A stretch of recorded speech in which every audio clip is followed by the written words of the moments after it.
I'm a fan of different phrases and sayings that sometimes can be dated or not real modern in today's culture. But one of my favorite ones, and I've shared this before, is that the best time to plant a tree was 20 years ago. The second best time is today. And the reality is, if you could have planted that tree 20 years ago, that would have been awesome because the tree would be grown or mostly grown, and you could enjoy the shade and any benefits that the tree brings. But there's no point lamenting that you didn't plant it 20 years ago. Just plant it today. Because if you don't plant it today, in 20 years, there's still not going to be a tree there. We have to actually do something about it. And today we're going to be talking about the concept of patience. We're going to be in 1 Samuel chapter 13. But as I think about patience, one of the things that comes to mind is that perspective is a prerequisite for patience. That it's really hard, if not impossible, to have patience if you don't have the proper perspective. But we're going to the fruit of the Spirit, and there are 9 of them. And I have the others listed there on the screen for you to see. And we went through kindness. And kindness is also the same word as easy. And so we get to Matthew 11, where Jesus says, my yoke is easy. My yoke is kindness. That's the same word. And lets us know that Jesus is for us. He's not against us. We looked at the word goodness, which includes some type of rebuke and discipline, correction maybe. So when Jesus turns the tables over in the temple, we see that it's his goodness coming out because there was sin happening. And we find that goodness does not tolerate badness. We looked at the concept of love, agape, from the New Testament, which is unconquerable benevolence. That you love somebody else, you want the best for them, regardless of their actions. And so when Jesus says, love your enemies and pray for those who persecute you, this agape is for even those who want to do harm to you. We looked at the concepts of joy and peace, and both of these have their basis in religious, spiritual type concepts. Joy is in the joy that Jesus has saved me, and I have joy in that. And so joy is not circumstantial. And so peace is trusting in this one that we follow, trusting in Jesus and his goodness, both his competency and his morality. And so we have peace because we trust the leader that we are following. And today we're going to look at the concept of patience. And it's the Greek word macrothumia. And I love Greek. I love pronouncing Greek words. They're often real fun, just flow off the tongue. But I was looking through various resources to give a scriptural reference for this word in places that outside of Galatians chapter 5. And the best one I came up with was actually not in one of our 66 books of the Bible. It was in 1 Maccabees and the section of books called the Apocrypha.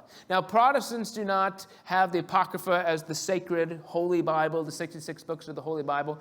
There's certain traditions that do, but there are 11 books that are essentially written between the Old Testament and the New Testament. They're written in that time period.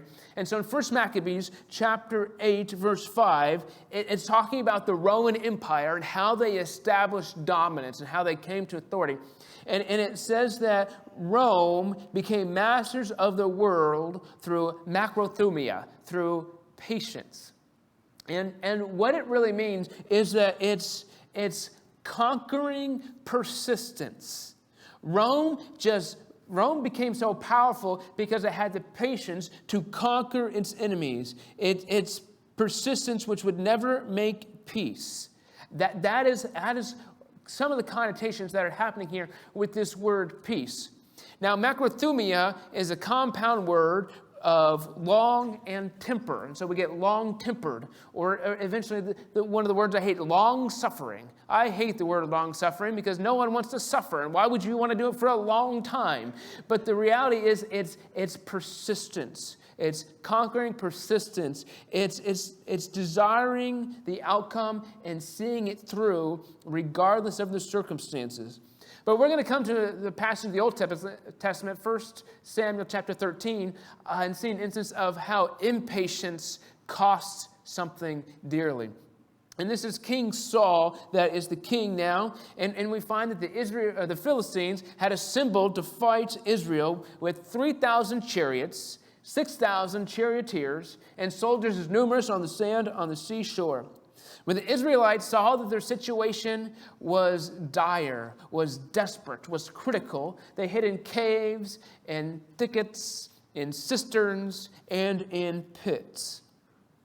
Now, one of the things that's happening here is Saul has recently become king of Israel. He is the first king of Israel, and he has united the 12 tribes, and there's excitement and there is enthusiasm. But we have these Philistines that are causing problems. And part of what the Philistines are doing is they just won't go away. If you remember the book of Judges, the last judge in the book of Judges is Samson. And with Samson, we find that God says, I will begin my deliverance with Samson. The Philistines were oppressing Israel during Samson's life, and God would begin the deliverance through Samson. And so we get to King Saul, and we see that the Philistines are still causing problems. But Saul is raised up as king. He is anointed as king. And one of the things we know about Saul is that he was a head taller than everybody else. So not only was there a single king, but he looked the part. And everybody looked up to Saul, both literal and figuratively, and he united them. And there was enthusiasm and excitement saying, maybe we can finally get rid of these Philistines. Maybe we can get them out of our country. And so Saul raised up an army, and they had a few different uprisings. And so we get to this particular passage in 1 Samuel chapter 13. We started in verse 5, where the Philistines are saying, okay, enough is enough. And so they see the Israelites are attacking them, and they say, we're going to go handle this situation. And so the Philistines are advancing into Israelite territory. And there was kind of a gray area, a neutral zone almost, where who actually had control over it is debatable. But they assembled a massive force. 3,000 chariots is a lot of chariots. It's kind of like the modern day tanks, I guess you could say. And then they had the charioteers, and they don't even give a number for the soldiers, the amount of men that were in the infantry. They didn't even give a number. It was a massive army. It was intimidating, and the Philistines were powerful. But another thing of context to remember, we find this later in this chapter, we're not going to get to it today, but there was no blacksmith in all of Israel.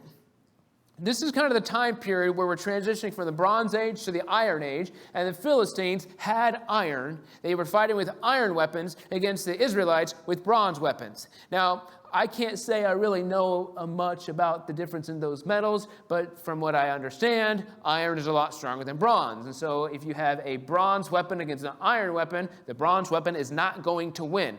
So there were no blacksmiths in Israel. So they had a numbers disadvantage. They had a technology disadvantage. Israel was really in a difficult spot, and so they started to run and hide.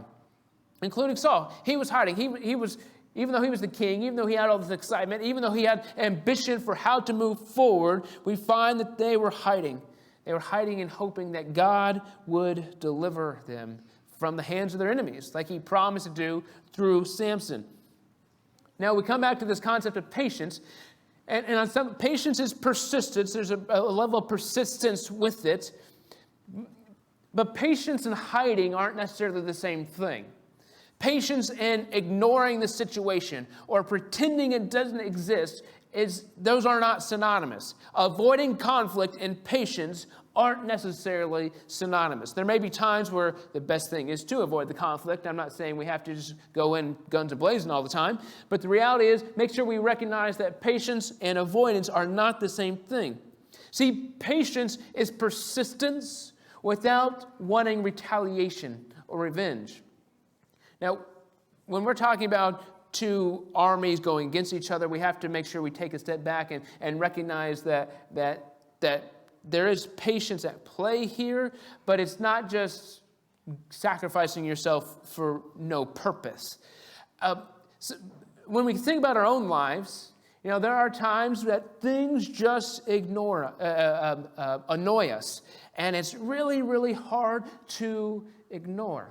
See, patience is partially having the stamina, the strength, and the control not to react.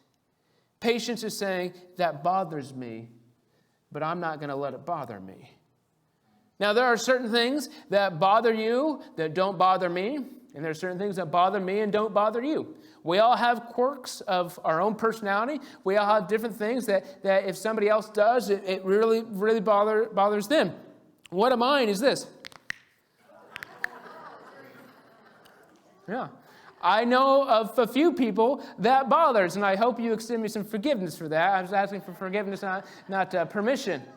But popping of the knuckles is one that comes to mind, right? It bothers some people. It doesn't bother others.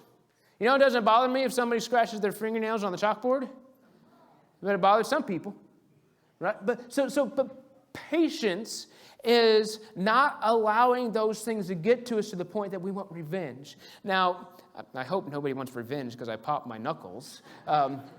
So I hope that was a trivial example, but we have real life examples. Now, if popping the knuckles is something that really bothers you and someone does it all the time, the person sitting next to you at work does it all the time, that's really going to get under your skin.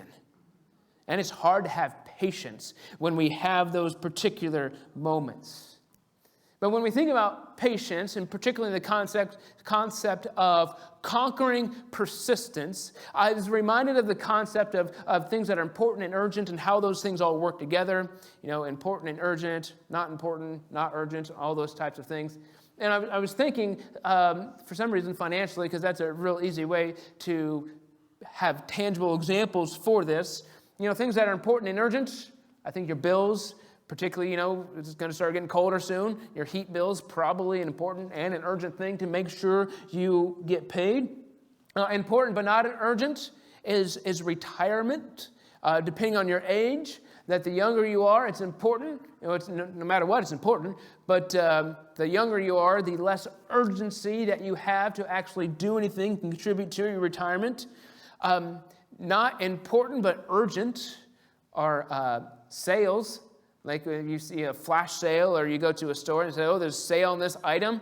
Most of the time, that is not important. It's urgent because you got to do it now, but it's not necessarily super important. And then there's things that are not important and not urgent. You know, buying a boat, probably not important and urgent. You know, having a big screen television, your $6 coffee on your way to work. You might debate me on that one, but there are probably other ways that we could get to that caffeine fill without $6. But we have different things that try to creep into our life. And so part of what we have to do is keep the big things the big things. And so I come back to the concept that perspective is a prerequisite for patience. If we can't look at our life and say, is this really a big deal? It's going to be hard to have the proper patience when we're actually supposed to display it. You know, sometimes we have to have the patience and just persevere. Sometimes we have to take a step back and say, you know, that's not for me. But when we think about our persistence, you know, some of our patience lies in the fact that we need to invest in ourselves.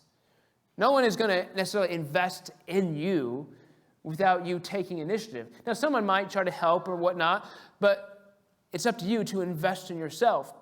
And I've been a pastor for 12 years now, and looking back at some of the things I've done when I first started ministry, I'm recognizing, man, I'm seeing fruit to that labor. I'm seeing how the work I did back then is benefiting me now.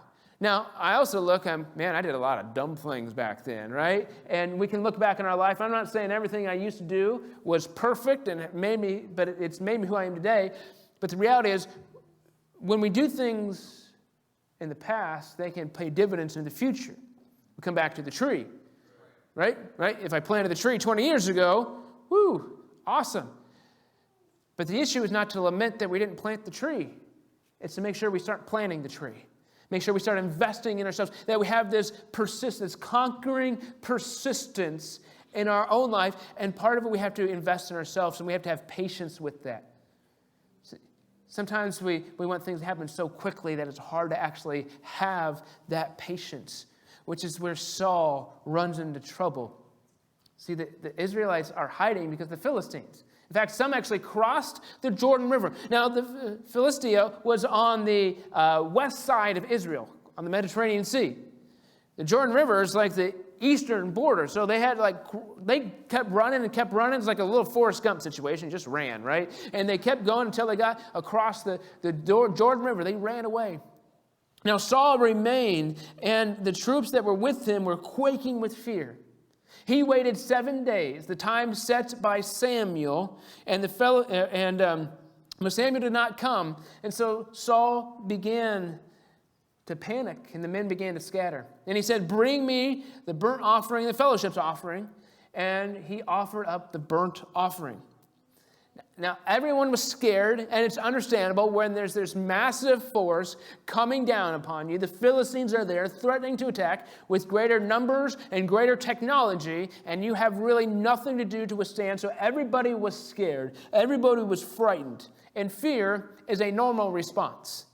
If they weren't afraid, they probably would have been classified as crazy.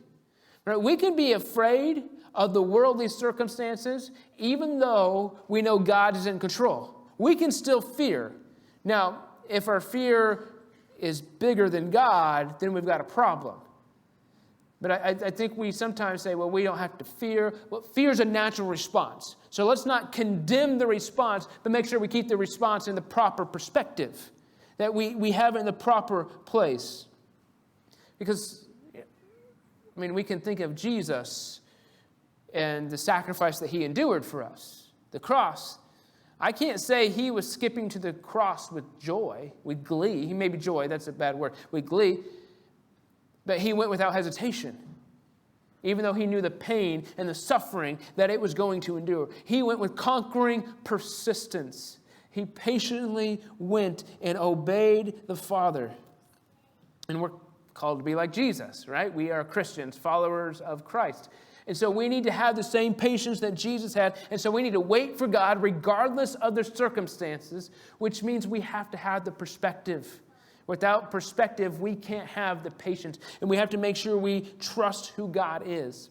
But in this moment with Samuel and Saul, Saul was the king. Samuel was essentially the spiritual leader of Israel. He's the one who anointed Saul king. God told Samuel, anoint Saul king. So he had the spiritual influence and authority in the kingdom. And he was with Saul, and he said, I got to go away, and I'm going to be back in 7 days, and I'll make a sacrifice, and then we'll be ready for the battle.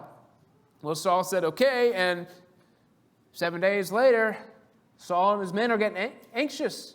They're getting antsy. How are we going to do this? What's going on? Saul's men begin to scatter, so Saul panics. He does things that he shouldn't have. He takes that offering, and he offers it himself. And it's a little difficult for us to fully comprehend this, at least for me, because in our context, everyone has access to God. It's not as though you can't, you can pray to God, you can serve God. It's not like you have to go through some religious institution or a member of the clergy. You can do that yourself. Now there's benefits and structure, and I'm not trying to downplay those things. But this was a big deal what Saul did, because it was very disrespectful to God. It was in a way that Saul was trying to manipulate God for his own purposes. But make sure we remember that Saul was going through something difficult. The morale was terrible. He just became king not too long ago. People were excited. They were on the mountaintop, and all of a sudden they're crashing. They're in the valley. And so Saul feared for his life from the Philistines, but also maybe mutiny from his own people. He didn't know what was ahead. Time was running out. The Philistines had assembled. They were getting ready to attack. So what was Saul to do? He was scared. He was pushed back into a corner. But I would say the issue is that he didn't have the proper perspective to wait for God. He tried to do things on his own, and that's really hard for us. We want to be doers. We want to get things done. Home Depot commercial, I guess. But I did not mean for that. But we don't want to just sit there and wait. We want to go and do it. We want it to be done now on our time frame. But God tells us that we need to wait. And as I was thinking about Saul's situation, there are a couple of things that just were brought to my mind that can really be detrimental to patience. And one is bitterness. It's really hard, if not impossible, to hold grudges and be patient at the same time. Maybe it is. Maybe I'm wrong. Don't prove me wrong, because then maybe you're holding a grudge against me. But it's really hard to allow those types of emotions to exist together, to allow bitterness to be in our life and be patient for God at the same time. Another one is perfectionism. I think sometimes our quest to have things perfect can get in the way of our patience. And as I think about this, there's a stark difference between high excellence and perfection. And I think high excellence is, hey, we can do awesome. We need to make sure we raise the bar. We can think of the worship team. I think always provides a tangible example for this. If the worship team showed up at 10:35 on Sunday morning and said, hey, what do we want to play today? Oh, we'll just wing it. Now, there's a place for the Spirit to move. I'm not trying to downplay that. But by the worship team practicing and putting the effort, it's them saying we need to have a high level of excellence. I mean, they let me on this week, so it's not that high. But though I did help them display patience, especially Mark. Yeah. So, but perfectionism is, well, I've got to have it my way. And there's a big difference between level of high excellence and my way, control. And patience let goes of control. It lets it go and says, I can't control this. It's not mine. And even though I want it differently, I'm not going to seek retaliation. I'm not going to seek revenge. I'm going to have conquering persistence. That's what patience does. Now, we can have a high excellence and patience at the same time. I believe we can. But I'm not sure if we can have control and patience at the same time. And that's what Saul was trying to do. He was trying to control the situation. And when we think of the fruit of the Spirit, the 9 fruits, a lot of them can be talked about. It's how we react and respond to others. You know, how do I extend patience to others, or how am I impatient with others? What am I lacking? And we can see that in our interactions. And we can talk amongst ourselves. And we can be impatient together. And I think when things aren't working out the way we want them to work out, impatience really starts to rise. And we can think of the world the last probably 10 years, maybe 15, maybe throughout all history the world's been this way. But we see how people are just constantly dissatisfied with how the world is, constantly wanting change, and it never really being happy with what change does or doesn't happen. And we get impatient about it. And we think of the church. I think the church sometimes has perfected moving slowly. And in a way of sometimes it takes forever to get the simplest things done. Sometimes, I've never had this, but I could see the church board, not any church board I've been a part of, but the church board taking 30 minutes to debate what color the light switch cover should be. I could see that happening in the church. We perfected that sometimes, and we move so slowly, it's difficult. And so, but slow and patience aren't the same thing. Other things kind of can rush through the church, and we kind of, oh, how did that happen? What in the world's going on? And things move quickly, and it throws us off. But how do we react to others? And we look around the church and say, is this the church we want to be part of? Are we satisfied with where the church is? Now, again, we can have a high level of excellence and patience at the same time. So I think we can say, hey, we need to improve. We need to be better. We need to do this. That's perfectly fine. There's nothing wrong with that. but it's not about what I want. It's not about me. And patience says, even though I can't control it, I'm going to persevere through whatever circumstance I find myself in. See, it's tempting to think that God is going to lead us through trials quickly. I don't like going through trials. You don't like going through trials? Nobody does. And I've said many times, if I knew how it was going to end, that would help me. If I knew what the end result was going to be, at least I could accept it now and persevere through. But God says, that's not how it works. You just have to trust me. And so we come to the fruit of peace. If we trust the one whom we serve, then we can have patience through the process. But this trust in the one we serve requires the perspective. Perspective is a prerequisite for patience, and we have to have the perspective in order to actually trust Jesus. And as I'm thinking of this, I was drawn to the concept of the motivation for people and how why is much more motivating than what. When you think of what we do, particularly as a church, we sing songs, we have Sunday school, we have this ministry or this ministry. That's what we do. But why we do it is so much more inspiring. I can think of the sweet corn ministry that we have. What we do is we sell sweet corn. And most of you are not moved by that. Some of you maybe really like sweet corn. Wonderful. I like sweet corn. But you're probably not going to exhaust yourself just because we sell sweet corn.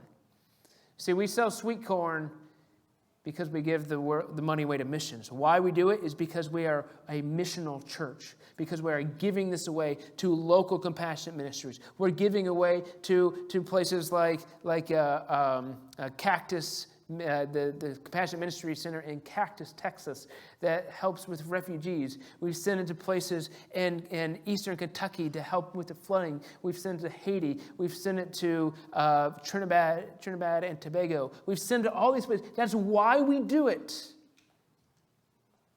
That's why we do what we do. So why are we patient? Because we trust the one whom we serve. These fruits work together. But Saul wasn't patient. And Samuel calls him out on it because just as Saul finished making the offering, Samuel arrived and Saul went out to greet him. Samuel asked, what have you done? And Saul replied, when I saw that the men were scattering, and that you did not come when you said you would, and that the Philistines had assembled, I thought, now the Philistines will attack me, and I have not sought the Lord's favor. So he got the offering, and he felt compelled to do so. Well, Samuel responded, you have done a foolish thing. You have not kept the command the Lord your God has given you. If you had, he would establish your kingdom for all time. But now your kingdom will not endure, and the Lord has sought out a man after his own heart and appointed him ruler of his people because you have not kept the Lord's command. So Samuel's question to Saul was like, what were you thinking? Now, it's kind of easy. Samuel was not with the army. He wasn't around the people who were terrified. He went somewhere else. He was removed from it. So it's real easy to come into somebody else's situation and say, what were you thinking? Come on. Now, Saul made a colossal mistake. But make sure we recognize that in the moment, it's real easy to make those types of mistakes. It's real easy to neglect this concept of patience that God calls us to display. Now, there are times that we can look at the situation and say, this is not acceptable, and we can cry out to God. Just as the fact of joy is not circumstantial. It's not based on our situations. Peace is not the absence of conflict. Patience doesn't mean everything is good. Patience doesn't mean that we're happy with how things are. We can still cry out to God. That is perfectly fine. There's a book called Lamentations where it's sorrow, and we can have these grief-type things, and we can cry out to God. But we better not excuse our behavior. That's what sin really likes to do for us. Sin likes to justify itself. Well, it's not that bad. or you did this because of that. And so we justify it, making ourselves say, well, it's okay, or we can do this. It's not that big of a deal. See, Saul wanted to control his situation. He couldn't control the Philistines. He couldn't control Samuel, but he could control the resources at his disposal, and he did so in a way that dishonored God. So Saul's reign will end. And the king after Saul is David, and David is probably the most well-known king of Israel. But there's a long time between this story and when David becomes king, and there's a long trajectory of just destruction in Saul's wake because of the mistakes that he kept making. And we talk about the Old Testament, and a concept that commonly comes up in the Old Testament is that of anger, God's anger. And we see his wrath and all those things. You know, the concept of God's patience is far more prevalent in the Old Testament. God has long suffering with us. God endures for us. God has patience for you specifically. So when we think about our lives, when we suffer, when we go through difficult times, when things aren't working out the way we want them to work out, first off, we shouldn't be surprised. Following God is not having a lucky rabbit's foot that increases your odds.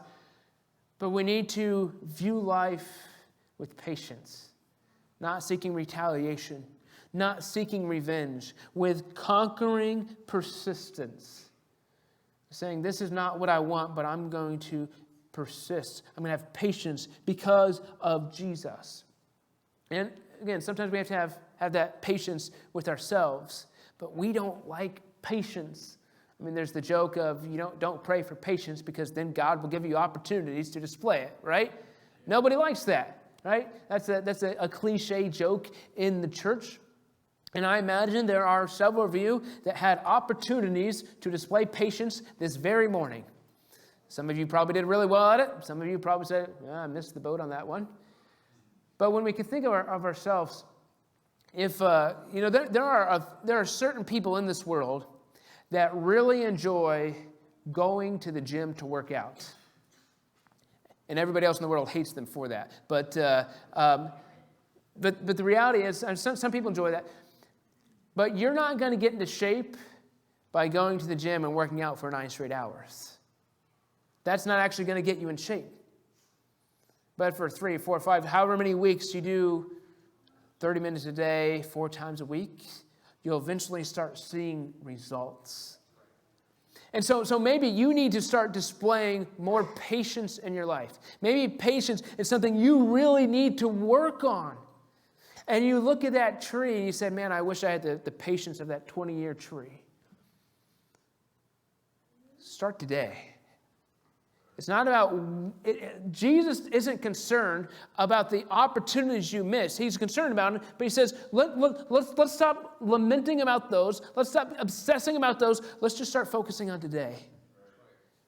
Because Jesus meets you where you are today, not where you used to be. He meets you here and now. That's his patience with you, and he calls you to have patience with yourself. Now, having patience, again, doesn't mean we lower the standard. But we release control. We don't seek retaliation. We have this conquering persistence. So, many of you don't, some of you may know, that I actually have prescription glasses. I have contacts usually, but putting contacts on stage would have been a fiasco. Probably worse than the baking soda. But so my prescription is -1, if that means anything to anybody. So I rarely wear contacts or glasses. Only if I'm like driving at night in a place where I don't know well, do I actually put them on. But when I put on my glasses, I can see better. Now these glasses were from like 2003, so please don't judge me So, but I can see better. But I fear sometimes what we do is we just take them off when it's convenient. And we put them away. I'm good for now. Oh, it's time to exhibit some patience. Let me get my patience glasses out, and I'm going to put them on. Oh, okay, now I can be patient. And I wonder how many times we do that with Jesus-type things. Oh, I'm going to church. I got to put on my glasses today. I got to look the part. Jesus doesn't want you just to look the part some of the time. He wants you to look the part all of the time. He doesn't want you to take these off. Because when we take these off, what we're doing is we are being bound by the things of this world. And Jesus says you don't have to be bound by those. You can have conquering persistence. And you can live in the reality of the kingdom of heaven here and now through Jesus. And one of the things that we talk about with Scripture is we talk about viewing the world through the lens of Scripture. That's what we have to do. We see these stories of Saul, who was pushed in a corner. He was pushed back, and things weren't working out for him.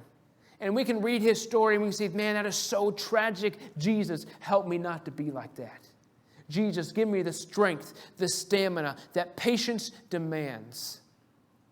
And you know what Jesus will say is, I've been there, and I know how to get you through.